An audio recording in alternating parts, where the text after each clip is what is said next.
Sir ಇನ್ನೊಂದು Jammu Kashmir terror attack sir, Vaishno Devi ದರ್ಶನಕ್ಕೆ ಹೋದವ್ರ ಮೇಲೆ ಅಟ್ಯಾಕ್ ಆಗಿದೆ. ಕಂದಕಕ್ಕೆ ಬಸ್ ಉರುಳಿ 10 ಜನ ತೀರ್ಕೊಂಡಿದ್ದಾರೆ. ಇಲ್ಲ, ಅವರು ನಿನ್ನೆ ಆಗಿರ್ತಕ್ಕಂಥದ್ದು ಅವರು ಟೆರರಿಸ್ಟ್ ಅಟ್ಯಾಕ್ ಆಗಿದೆ, ಅದನ್ನು ಅವ್ರನ್ನ ಅವಾಯ್ಡ್ ಮಾಡೋಕ್ಕೆ ಹೋಗಿ ಅವರು ಕೆಳಗಡೆ ಬಿದ್ದಿದೆ ಬಸ್ಸು.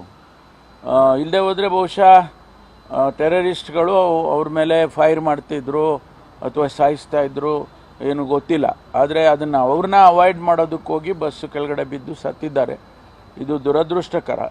ಅದು ಕೂಡ ನಿನ್ನೆ ಕ್ಯಾಬಿನೆಟ್ ಎಕ್ಸ್ಪ್ಯಾನ್ಷನ್ನು ಸರ್ಕಾರ ಮಾಡುವಂಥ ಸಂದರ್ಭದಲ್ಲಿ ಆಗಿದೆ ಅಂದರೆ ಎಲ್ಲೋ ಒಂದು ಕಡೆ ಸೆಕ್ಯೂರಿಟಿ ಲ್ಯಾಪ್ಸಸ್ ಆಗಿದೆ ಅಂತೇಳಿ ಕಾಣಿಸುತ್ತೆ. ಸರ್ ಇನ್ನೊಂದು Jammu Kashmir terror attack sir, Vaishno Devi ದರ್ಶನಕ್ಕೆ ಹೋದವ್ರ ಮೇಲೆ ಅಟ್ಯಾಕ್ ಆಗಿದೆ. ಕಂದಕಕ್ಕೆ ಬಸ್ ಉರುಳಿ 10 ಜನ ತೀರ್ಕೊಂಡಿದ್ದಾರೆ. ಇಲ್ಲ, ಅವರು ನಿನ್ನೆ ಆಗಿರ್ತಕ್ಕಂಥದ್ದು ಅವರು ಟೆರರಿಸ್ಟ್ ಅಟ್ಯಾಕ್ ಆಗಿದೆ, ಅದನ್ನು ಅವ್ರನ್ನ ಅವಾಯ್ಡ್ ಮಾಡೋಕ್ಕೆ ಹೋಗಿ ಅವರು ಕೆಳಗಡೆ ಬಿದ್ದಿದೆ ಬಸ್ಸು. ಇಲ್ಲದೆ ಹೋದರೆ ಬಹುಶಃ ಟೆರರಿಸ್ಟ್ಗಳು ಅವ್ರ ಮೇಲೆ ಫೈರ್ ಮಾಡ್ತಿದ್ರು ಅಥವಾ ಸಾಯಿಸ್ತಾ ಇದ್ರು, ಏನು ಗೊತ್ತಿಲ್ಲ. ಆದರೆ ಅದನ್ನು ಅವ್ರನ್ನ ಅವಾಯ್ಡ್ ಮಾಡೋದಕ್ಕೆ ಹೋಗಿ ಬಸ್ಸು ಕೆಳಗಡೆ ಬಿದ್ದು ಸತ್ತಿದ್ದಾರೆ. ಇದು ದುರದೃಷ್ಟಕರ. ಅದು ಕೂಡ ನಿನ್ನೆ ಕ್ಯಾಬಿನೆಟ್ ಎಕ್ಸ್ಪ್ಯಾನ್ಷನ್ನು ಸರ್ಕಾರ ಮಾಡುವಂಥ ಸಂದರ್ಭದಲ್ಲಿ ಆಗಿದೆ ಅಂದರೆ ಎಲ್ಲೋ ಒಂದು ಕಡೆ ಸೆಕ್ಯೂರಿಟಿ ಲ್ಯಾಪ್ಸಸ್ ಆಗಿದೆ ಅಂತೇಳಿ ಕಾಣಿಸುತ್ತೆ.